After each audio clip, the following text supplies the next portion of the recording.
सत्सङ्गत्वे निस्सङ्गत्वं निस्सङ्गत्वे निर्मोहत्वं निर्मोहत्वे निश्चलतत्वं निश्चलतत्वे जीवन्मुक्तिः पुनरपि जननं पुनरपि मरणं पुनरपि जननी जठरे शयनम् इह संसारे बहुदुस्तारे कृपया पारे पाहि मुरा.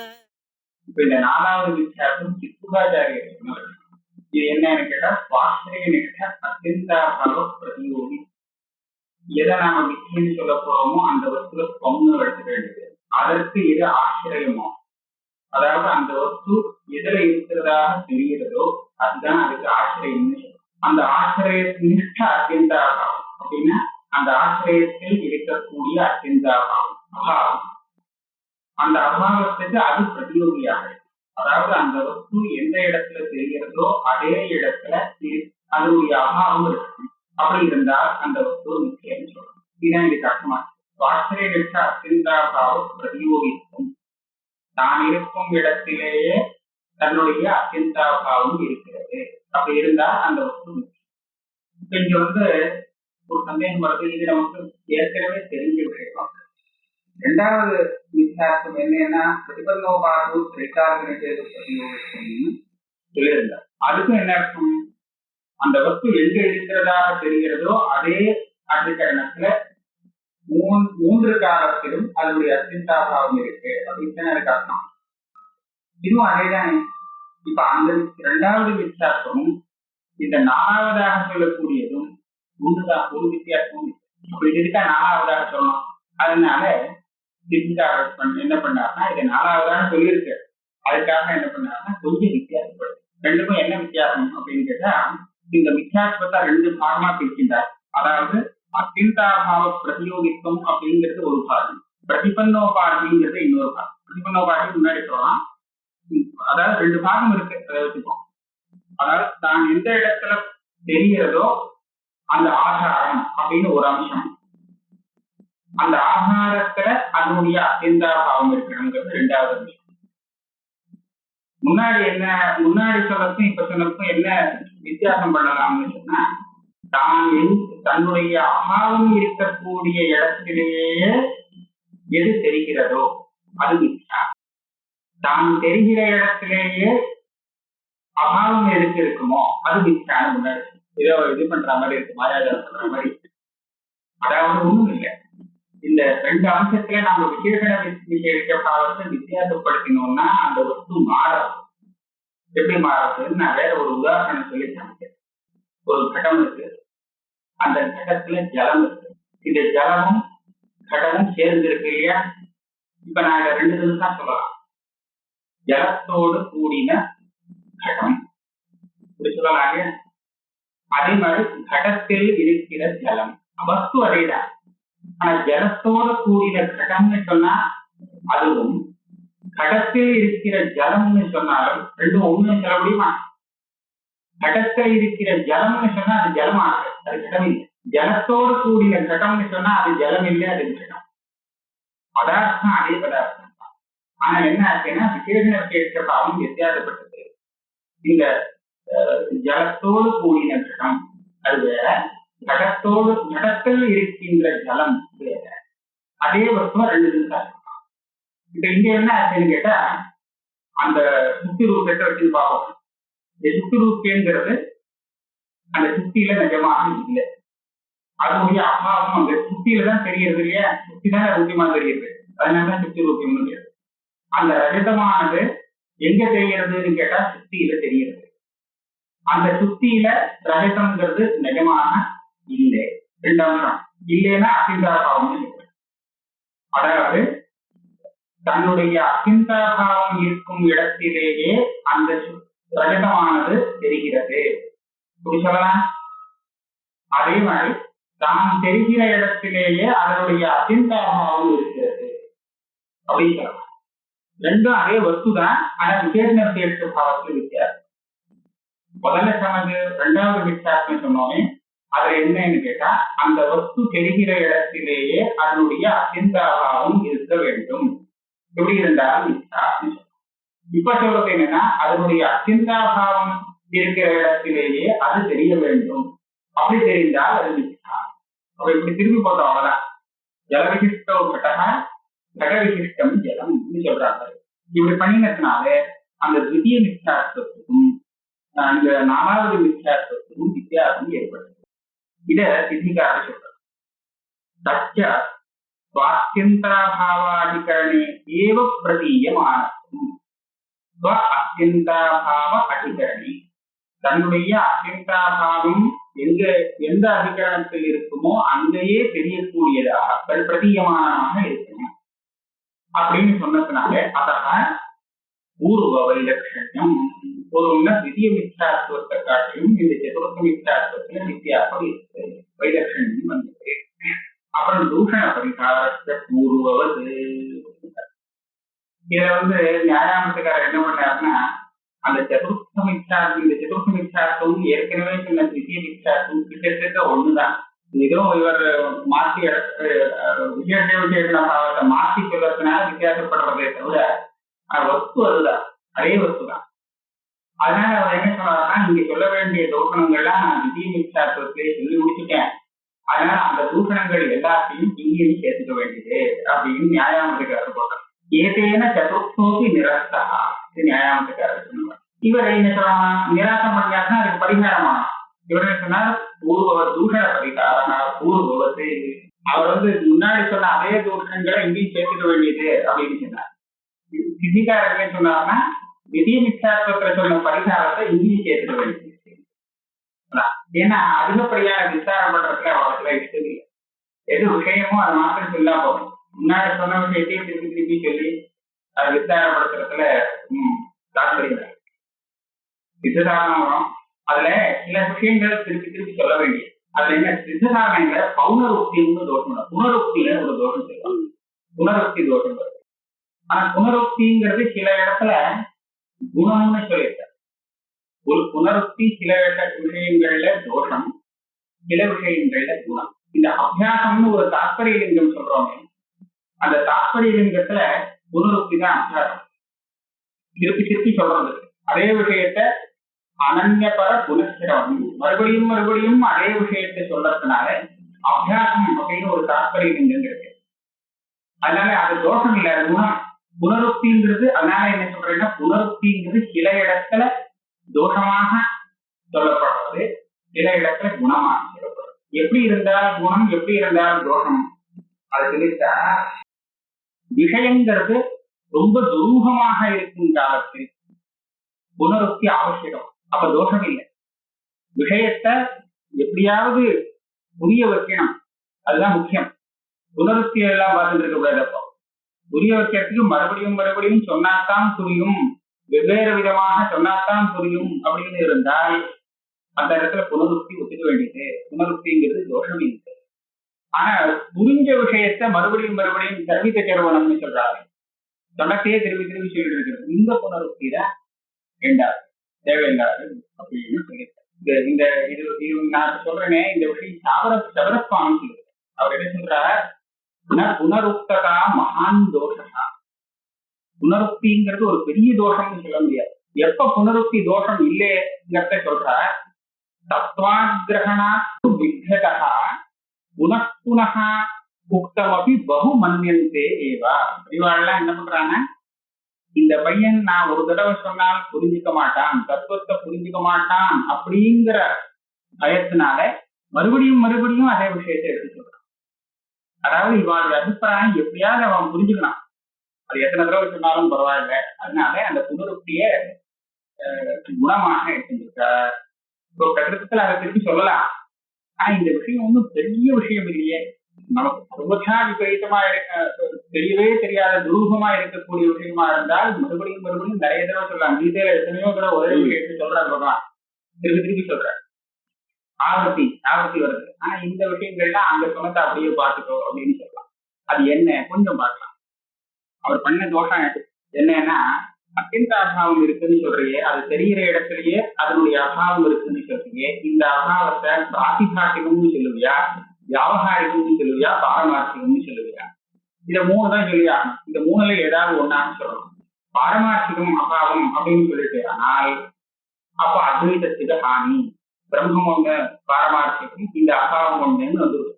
சரி, வியாபகாரிகம் அப்படின்னு சொன்னால் அபாவம் வியாபகாரிகமாக இருந்தால் அதனுடைய பிரதியோகி வியாபகாரிகமாக இருக்க முடியாது. ஏன்னா வியாபகாரிகமாக இருந்தால் ரெண்டும் சமசத்தாக்கமாயிடும், அப்ப விரோதம். அப்படி இருக்கிறது நீ என்ன சொல்லலாம்? இதை காட்டிலும் அதுக்கு வேற சத்தையை சொல்லணும். அதாவது இந்த கடாதிப்பு இங்க இல்லை நீ சாதிக்கிற, இருக்கிற கடத்தை அது எங்க இருக்கோ அங்கேயே இல்லைன்னு சாதிக்கிற. அந்த அபாவங்கிறது வியாபகாரிகமாக இருந்துன்னு சொன்னால் அப்ப அந்த பிரதியோகியான கடத்தை வியாபகாரிகமாக சொல்லக்கூடாது. ஒன்னா பிராதிபாசிகமாக சொல்லு, இல்ல பாரமார்த்திகமாக சொல்லு. அதுல பிராதிபாசிகம்னு நீ ஒத்துக்கல, வியாபகாரிகம்னு ஒத்துருக்க. அதனால கடைசியில நீ என்ன சொல்ல வேண்டியிருக்கும்னா பாரமார்த்திகம்னு தான் சொல்லியா. அதனால உனக்கு திருப்பி அத்வைத ஹானிங்கிற தோஷம் இருக்கு, பிரபஞ்ச மித்யாத்துவம் சித்திக்கல. சரி, இந்த அபாவத்தை பிராதிபாசிகம்னு சொல்லிடுவோம்னு சொன்னா சித்ததாரணம். நிஜமா ஒரு வஸ்து இருக்கிற இடத்துல அது இல்லைன்னு பிராந்தி யாருக்கு வேணாலும் வரலாம். அந்த பிராந்திக்கு விஷயமா இருக்கக்கூடிய அபாவத்தை பிராதிபாசிக அபாவம்னு நம்ம சொல்றோம். இந்த மாதிரி பிராந்தி வரக்கூடாதுன்னு நான் ஒன்னும் சொல்லல. அதனால பிராந்தி விஷயமான அபாவம் அங்க இருக்குன்னு சொன்னால் அந்த விஷயம் எனக்கு இஷ்டம் தான். அதனால வித்தியாசம் சித்திக்காது. இந்த மாதிரி தோஷம். அதே மாதிரி இன்னொரு தோஷம் என்ன சொல்லியிருந்தாருன்னா, இந்த அபாவத்துக்கு பிரதியோகின்னு அதை சொல்றே, அந்த பிரதியோகிதா வட்சேதகம் என்ன அப்படின்னு ஒரு விசாரம் பண்ணியிருந்தார். அந்த வஸ்து, அந்த ரூபியமானது ஸ்வரூபேண அபாவத்துக்கு பிரதியோகியா, இல்ல ஏதோ ஒரு பாரமார்த்திகமாக இல்லை அப்படின்னு சொல்றியா? அதாவது ஸ்வரூபேணனா ரூபியமே இல்லை அப்படின்னு சொன்னா ஸ்வரூபேண அபாவம். இந்த ரூபியம் பாரமார்த்திகமாக இல்லை அப்படின்னு சொன்னா பாரமார்த்திகத்துவ அபாவம். இந்த விஷயங்கள்லாம் இருக்கு. இந்த இப்படி இந்த மாதிரி ரெண்டுல ஒண்ணுதான் சொல்லியா. ஸ்வரூபமே இல்லை அப்படின்னு சொல்லக்கூடாது. ஏன்னா ஸ்வரூபம் தான் இருக்குன்னு நீயே ஒத்துருக்கியே. ஒரு குறிப்பிட்ட காலத்துல அந்த நமக்கு தெரியக்கூடிய வஸ்துகளுடைய ஸ்வரூபம் எல்லாமே இருக்குங்கிறது நீயே ஒத்துந்த விஷயம். அதனால ஸ்வரூபமே இல்லை அப்படின்னு சொல்றது முடியாது. மூணு காலத்திலும் இல்லைன்னு சொல்றது அது ரொம்ப தப்பா. பரமார்த்தமாக இல்லை அப்படின்னு சொன்னால் அதுல வந்து அந்த பரமார்த்தத்துவம் ஒரு தர்மம் இருக்கு, அது கூட பாரமார்த்திகமாக இல்லைன்னு சொல்ல வேண்டியது. அது பாரமார்த்திகமாக இல்லைன்னு சொன்னா அதுல ஒரு பாரமார்த்திகத்துவம் சொல்லி அதுவும் பாரமார்த்திகமாக இல்லை பாரமார்த்திகமாக இல்லைன்னு சொல்லியே போயிட்டு அனவஸ்தாங்கிற தோஷம். இந்த மாதிரி ரெண்டு தோஷங்கள் இருக்க. இந்த எல்லா தோஷத்துக்கும் அங்க சொன்ன அதே சமாதானம் இங்கேயும் சொல்லலாம். அதாவது இந்த அபாவம் மூணு சத்தையில எந்த சத்தை உள்ளது, வியாபகாரிகமா பாரமார்த்திகமா அப்படின்னு பிராதிபாசிகங்கிற பட்சம் எடுத்துக்கவே இல்லை. வியாபகாரிகமா பாரமார்த்திகமா ரெண்டு பட்சத்தை எடுத்துக்கலாம். பாரமார்த்திகம்னு சொல்ற சமயத்துல இந்த அபாவத்தை அதிகரண ஸ்வரூபமாக அபாவங்கிறது எப்பவுமே அதிகரணத்தை காட்டிலும் சின்னம் இல்லை, அதிகரண ஸ்வரூபம் தான். அப்போ பிரம்மத்துலதானே இந்த பிரபஞ்சத்தினுடைய அபாவத்தை நாம சொல்றோம். அப்போ பிரபஞ்சத்துக்கு அதிகரணமா இருக்கக்கூடிய அந்த பிரம்மே பிரம்மஸ்வரூபம் தான் இந்த அபாவம். பிரம்மங்கிறது பாரமார்த்திகம், அதனால அபாவமும் பாரமார்த்திகம்னு சொல்லலாம். இதனால அத்வைத ஹானி இல்லை. பிரம்மத்தை காட்டிலும் வேறானது ஒண்ணு பாரமார்த்திகமாக இருந்தால்தான் அத்வைதத்துக்கு பங்கம் ஏற்படும். அபாவத்தை பிரம்மஸ்வரூபமாக ஒத்துண்டால் அப்ப அத்வைதத்துக்கு ஹானி இல்லைன்னு ஒரு தோஷ பரிகாரம் சொன்னார். உதாரணத்துக்கு அபாவத்தை வியாபகாரிகத்தை பிரபஞ்சத்தை வியாபகாரிகத்துவம் வக்தும் ந சக்யதே खलु समसत्ताकत्व अनङ्गीकार विरोधः समसत्ताकत्वे विरोधः अतः किं वक्तव्यं प्रातिभासिकत्वं वा पारमार्थिकत्वं वा वक्तव्यं प्रातिभासिकत्वं तु नाङ्गीकृतं तर्हि परिशेषात् पारमार्थिकत्वं वा இப்ப வந்து பாரமார்த்திகம்னு சொல்ற பட்சத்துல ஒன்னும் தோஷம் இல்லைன்னு சொல்லிட்டேன். வியாபகாரிகங்கிற பட்சத்திலையும் தோஷம் இல்லை. வியாபகாரிகம்னு சொல்ற பட்சத்துல என்னன்னு கேட்டா அபாவம் வியாபகாரிகமா இருந்துச்சுன்னா அந்த பிரதியோகி வியாபகாரிகமாக இருக்கக்கூடாதுன்னு இல்லை, இருக்கலாம், சமசத்தாக்கமாக இருக்கலாம். அதுக்கு ஒரு இடத்தை பிடிச்சின்னு வந்த சொப்பனத்துல வந்து ஒரு கஜத்தை பார்த்தா, சொப்பனத்திலே சித்த நேரத்துக்கு அந்த கஜத்தினுடைய அபாவமும் தெரிஞ்சுது. அப்ப என்னாச்சு, அவன் பார்த்த கஜம் பொய் அப்படின்னு சொப்பனத்திலேயே நிச்சயமும் பண்ணிருப்பான். இப்ப அங்க என்னாச்சு, அவன் பார்த்த கஜமும் பிராதிபாதிகம், அந்த கஜத்தினுடைய அபாவத்தை பார்த்தானே அது கூட பிராதிபாதிகம், ரெண்டுமே சமசத்தாகம். இந்த சமசத்தாகமான அபாவத்தை வச்சுட்டே அதை நிச்சயம் வேற சொல்றான். அதே போல இங்க ரெண்டுமே வியாபகாரிகமா இருந்துட்டு போட்டோமே, பிரபஞ்சமும் வியாபகாரிக்கும், பிரபஞ்சத்தினுடைய அபாவமும் வியாபகாரிக்கும், வியாபகாரிகமான அபாவத்துக்கு பிரதியோகியா இருக்கக்கூடிய பிரபஞ்சம் இங்கே விடலாம் அப்படின்னு ரெண்டாவது பேச. இதுல என்ன அவர் இது பண்ணாருன்னா, அவர் சொல்லியிருந்தார் அபாவம் வியாபகாரிகமா இருந்தா பிரதியோகி வியாபகாரிகமா இருக்க முடியாது, அதுக்கு வேற ஒரு சத்த சொல்லியாகணும் அப்படின்னு சொன்னாரோ இல்லையோ, அது ஒண்ணும் இல்லை, அது நியமம் இல்லை. அதுக்குதான் சொப்பனத்தை காமிக்க. அபாவமும் பிராதிபாசிகம், அதனுடைய பிரதியோகியும் பிராதிபாசிகமாக இருக்கிற மாதிரியே அபாவம் வியாபகாரிக்கும் பிரதியோகியும் வியாபகாரிக்கும் அப்படி இருக்கலாம். இந்த ரெண்டும் விருத்தமானது, ரெண்டும் ஒரு இடத்துல இருக்கலாமான்னு கேட்டா, விருத்தம் விரோதம்ங்கிறது உங்களுக்கு எப்படி தெரியுது, ரெண்டும் ஒரு இடத்துல இல்லை அப்படிங்கிறது பிரமாண சித்தமா இருந்தால் அது ரெண்டும் விரோதம். கடத்துக்கும் படத்துக்கும் விரோதம் உண்டா இல்லையா அப்படின்னு கேட்டா இல்லைன்னு சொல்லுவோம். ஏன், கடமும் படமும் ஒரு இடத்துல இருக்கலாம் இல்லையா? அப்போ ஒரு பிரமாணம் இது ரெண்டும் ஒரு இடத்துல இருக்குன்னு காமிச்சால் அப்ப என்னாச்சு, அது ரெண்டுக்கும் விரோதம் இல்லை அப்படின்னு பிரமாணத்தை கொண்டுதான் சொல்லியாரு. இப்ப இங்க அந்த கடம் இருக்குங்கிறதுக்கும் பிரமாணம் இருக்கு, கடத்தினுடைய அபாவம் இருக்குங்கிறதுக்கும் அனுமானம் ஸ்ருதி பிரமாணம் இருக்கு. அதனால இந்த கடமும் கடாபாவம் ரெண்டும் ஒரு இடத்துல இருக்கிறதுக்கு பிரமாணம் இருக்கிறதுனால இது ரெண்டுக்கும் விரோதம் இல்லை, சமானவஸ்தானம்ங்கிற விரோதம் இல்லை, அது வச்சுக்கலாம். அப்படி இருந்தாலும் வித்தியாசம் சித்திக்கிறது அப்படின்னு இதை சொல்லியிருந்தார். ஆனா இதானின் பக்ஷாந்தரம் இருக்கு, அமசத்தாகட்டும் நான் சொல்லியிருக்கேன் பிரமாண பலா சஞ்சோக தலபாவயோகிகள் தேசத்தினேவாதிகரணை வர்த்தத்தை அப்படின்னு சொல்லியிருந்தார். அந்த பரிகாரத்தை இங்கே சேர்த்துக்க வேண்டியது இங்கேயும் அதே தான். அதே மாதிரி இந்த பிரதியோகிதாவட்சேதம் என்ன பரிஷ்காரம் பண்றது எல்லாம் இங்கேயும் அதே பரிஷ்காரம் தான் வரும். இவ்வளவுதான் விசேஷ பாவத்தை வித்தியாசப்படுத்தி பரிஷ்காரத்துல வரும்போது அவர் திரும்பி கேட்பா, அந்த பிரதியோகிதாவட்சேதம் சிறப்பு என்ன, சொரூபேன அந்த வஸ்து இல்லைன்னு சொல்றியா, பாரமார்த்திகமாக இல்லைன்னு சொல்றியா? சொரூபேன தான் இல்லைன்னு சொல்றேன்.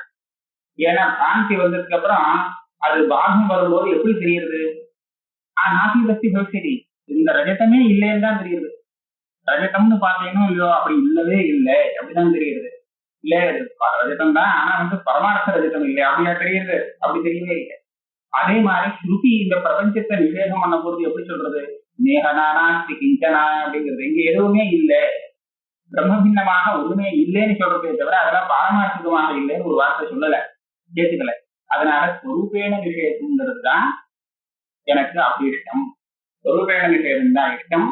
அது பிரமாணத்தினால சித்திக்கிறது. அதனால சொரூபேன நிஷேதமா பாரமார்த்திகத்துவ நிஷேதமாங்கிற விகல்பம் பண்ணி தூஷணம் பண்றதுக்கு இடம் இல்லை. இன்னும் அங்க சொன்ன அதே ஒரு கருத்துக்கள் கடகா சொரூபேன நிஷேதம், பிரபஞ்சா சொரூபேன स्ववृत्ति धर्मेण स्वरूपेण इत्यस्य स्ववृत्ति धर्मावच्छ असाधारण धर्मावच्छिन्न प्रतियोगिताकः अभावः इत्यर्थः। इदानीं रजतम् इति प्रतीतं न रजतम् इदं रजतं न इति यदा उच्यते तदानीं रजतत्वावच्छिन्न प्रतियोगिताक अभावः एव विषयः स्यात्। पारमार्थिकत्वं वर्तते, व्यावहारिकत्वं वर्तते, परन्तु निषेध प्रतियोगितावच्छेदकं किम् इति अन्यः प्रश्नः कृतः खलु। तदानीं प्रतियोगितावच्छेदक धर्मः स्वरूपमेव स्वस्य रूपमेव इति निर्णयः। येन रूपेण तत् प्रतीयते तेनैव रूपेण विशिष्यते। तत्र अधिकतया पारमार्थिकत्वेन रूपेण इति नास्ति। விவரணக்காரர் ஒரு இடத்துல சொல்லியிருக்காரு, இந்த ரஜதம் ஸ்வரூபேண இல்லைன்னு சொல்ல முடியாது, ஸ்வரூபேண இல்லைன்னு சொன்னாக்க அது நிஜ ரஜதத்தை பத்தி சொல்ற விஷயம், இந்த ரஜதங்கிறது பரமார்த்தமான இல்லை அப்படின்னு சொல்லியிருக்காருன்னு கேட்டா அந்த வாக்கியத்துக்கு நான் வியாக்கியானம் பண்ணியாச்சு. இந்த ரஜதம் ஸ்வரூபேண இங்க இல்லை அப்படின்னு தான் அந்த விவரண வாக்கியத்துக்கு அர்த்தம். பாரமார்த்திகமாக இல்லை அப்படின்னு சொல்றதுல அவருக்கு தாத்பரியம் இல்லை. ஏன்னா அவருடைய கிரந்தத்தையே முன்னாடி பின்னாடி ஆலோசனை பண்ணி பார்த்தா இதுதான் அவருடைய அபிப்பிராயம் அப்படிங்கிறது படிச்சுன்னு தெரியுது. இது ஏற்கனவே தெரியாது. அதனால அங்க சொன்ன எல்லா தூஷணமும் இங்க வரும். அந்த தூஷணங்களுக்கு சொன்ன பரிகாரங்கள் எல்லாமும் அதையே இங்க சேர்த்துக்க வேண்டியது. இதைத்தான் சொல்ற தூஷண பரிகாரத்த பூர்வது. தூஷணத்துக்கு பரிகாரம் மாத்திரம் இல்ல, தூஷணமும் பூர்வத்து, தூஷண பரிகாரமும் பூர்வம். இதுக்கு மேல இங்க விசேஷமா சொன்ன சில தூஷணம், தூஷணம் பரிகாரச்ச பூர்வவதி, परंतु पूर्वोक्तमेव लक्षणम् इदन्न आयुर्वेदः मया निरूपितः भवदागमना न च संयोगिनी समवायिनि वा देशे तदत्यन्ताभाव असम्भवः संभवेतु उपादानत्वाद्यनुपपत्तिः इति वा. இதுக்கு மேல அங்க சொல்லாத வேற தோஷங்கள் இப்ப சொல்றோம். ஒரு இடத்துல ஒரு வஸ்து சஞ்சோக சம்பந்தேன இருக்கு அப்படின்னு வச்சிருந்தோம்னு வச்சு, அப்ப அந்த இடத்துல அந்த வஸ்து இல்லைன்னு சொல்ல முடியாது. ஒரு கடம் இந்த பூதலத்துல இருக்கு அப்படின்னு சொல்லும் போது அந்த பூதலத்துக்கும் கடத்துக்கும் சம்பந்தம் இருக்கிற காலத்துல அந்த கடம் அந்த பூதலத்துல இல்லை அப்படின்னு சொல்ல முடியுமா? அதே மாதிரி ஒரு அவயவங்கள்ல, அதாவது உபாதானத்துல ஒரு காரியம் சமவாய சம்பந்தேன இருக்கு அப்படின்னு சொல்லும் போது அது அங்க அப்படி இல்லைன்னு சொல்ல முடியுமா? கபாலத்துல கடம் இருந்துருக்கு, தந்துல படம் இருந்துருக்க, இந்த தந்துல படம் இல்லைன்னு எப்படி சொல்றது? அதான் சஞ்யோகினி சமவாயினிவாதேசே தது அத்தியந்தாபாவ அசம்பவஹ. இங்க ஒரு சின்ன சிரமம் இருக்கு. இந்த